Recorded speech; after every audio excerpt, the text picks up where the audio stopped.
Welcome back to Fangs News, where my number one concern every day is making sure that I don't typo the guild's name by dropping the N in Fangs. In general good news, we have a bit of a quality over quantity thing going on today because really nothing good happened. In fact, a lot of bad happened. But we'll get into that after covering the one good thing that did happen today. Now, technically it occurred after midnight, which is when I draw the line at the day's end. But hitting server first 60 only happens once, so I had to stay up for it and make sure it happened. That's right, Zerochi at 3:48 a.m. CST with a playtime of 3 days and 22 hours hit level 60. So now he can finally play the game. After being in second place for so long until a very unfortunate death on Ompi's part, quick moment of silence, Zerochi took the lead. We're all very happy that it was someone from our guild, and the happiest of all are the trolls, who get all the points for the partner succession, but we're very sad about Ompi's death. Another moment of silence. But the good news basically ends there. Well, I guess that depends on what you think about drama, because we have a lot of that today, including our first real piece of drama occurring between one Duo King and Pops. After haphazardly going through Scarlet Monastery Graveyard, a level 30-ish dungeon, there was clear signs of miscommunication from the start. However, they apexed at a point of a dangerously large pole where everyone got scared and bailed, except for Duo King and Datmods, the healer and tank, who attempted to handle the pole by themselves. While coming very close to killing these monsters and apparently climaxing, judging by the noise that Duo King made,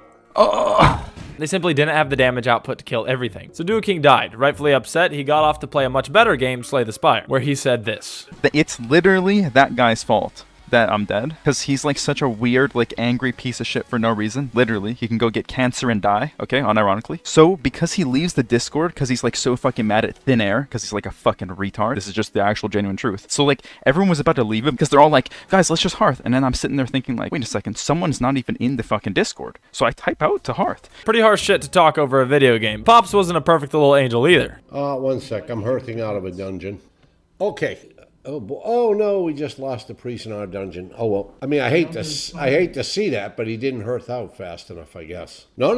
We all hearthed out of the dungeon, and for some reason, the priest was still in there. Duo King couldn't hearth out because he was busy saving everyone else that was. However, it's a fucking game. Don't say this shit to another person. Caught up in the heat of the moment and being over the internet, it's easy to forget that we're all just people that deserve respect from one another, and I'm sure they'll handle it privately, so don't bother them. They're adults. Let them talk it out. On the topic of treating others how you want to be treated and the golden rule, there is one exception to this rule. Dante's. You can treat him like dirt. If you've ever read Dante's Inferno, you may think it's a story about going through literal hell, but actually it's a metaphor for just playing a dungeon with Doanel. The idea of hell is much less harsh and easier to grasp for the average reader. You see, while attempting to run a dungeon called Wailing Caverns with me, Dante's, Jimmy here, Apricat, and my brother Crema, we found out that he has never used the ability Sundered Armor. He doesn't know what gear is good for him, so he just needs everything, and the worst part is that he doesn't need the gear to have it, he needs the gear to sell it. I had to pay him the vendor price of Venom Strike, the whole reason I was running the dungeon, just so that he'd promise not to give it to me and sell it. I apologize for getting heated. I'm a journalist. I have to stay unbiased. Dante's is a rat bitch. Fuck what I said about respecting people. And if you're still thinking about running a dungeon with him, I'll leave you with this. What is this Dante's tax? Yeah, so Dante's tax is going to be that when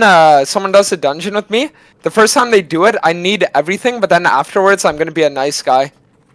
Do you realize that just makes you a horrible person? Do you know that? It makes me a based capitalist. Oh, gotcha. You follow Elon Musk on Twitter? What? Fuck yeah. Twitter blue and everything. No way. I got Twitter gold, so. Now the next piece of drama is between a man and ones and zeros. Specifically this man and this group of ones and zeros. After getting offered a duel from a random warlock and proclaiming he isn't a pussy against Emiru's better judgment, Mizkif accepted the duel and promptly lost. Because he's a warrior and the other guy was a warlock, it's a bit of a rock, paper, scissors thing at that level. Fortunately, it was not a duel to the death, so it was just for fun. However, unfortunately, this guard had Mizkif on pack watch and stabbed him in the back. Guards are never, ever supposed to attack someone of the same faction. The only guards that are designed to attack you are the neutral faction guards, like the goblins in Booty Bay. The running theory is that Mizkif applied a bleed to the warlock's pet, and since the game is 20 years old, the bleed lasted a few frames too long and counted Mizkif as attacking a horde player, and the guard was programmed to kill anyone that did that. And that this particular warlock knew this would happen and intentionally ran Miz's fate. Now, all of this is very unclear. We here at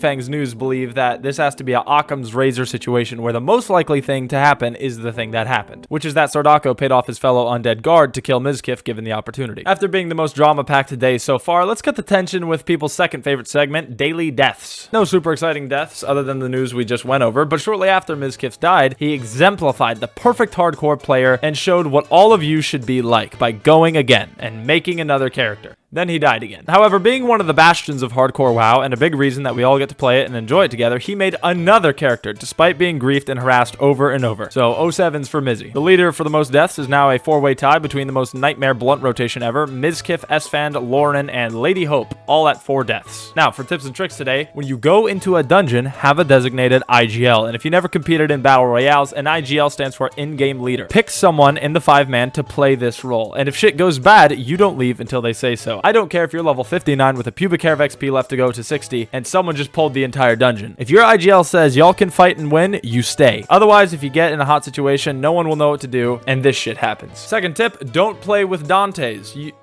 Oh.